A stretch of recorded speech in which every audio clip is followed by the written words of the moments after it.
মানে আমার তো পার্সোনালি একদমই ভালো লাগে না, যত টেস্ট করে যত দুধ অ্যান্ড চিনি দিয়ে বানাই না কেন।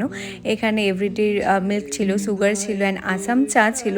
তো ভাবলাম একটু চা করে ওদের এই বাজে এক্সপিরিয়েন্সটা দিই আমার মাদের। তো আমি একটু চা করে নিলাম, 2 প্যাকেট চিনি দিয়েছিলাম, তবুও যেন খুব বাজে হয়েছিল। যাই হোক, এই চাটা নিয়ে এখন আমার মাকে দেবো আর মা টেস্ট করে রিভিউ দেবে যে কেমন হয়েছে।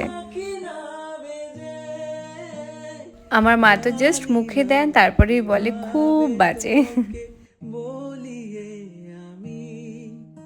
রুমে যতগুলো মিল্ক অ্যান্ড সুগার ছিল সবগুলো আমি ওটাতে দিয়ে চাটাকে শেষ করি অ্যান্ড বাইরে খুব বৃষ্টি হচ্ছিল, তো সেখানে দাঁড়িয়েছিলাম অনেকক্ষণ ধরে।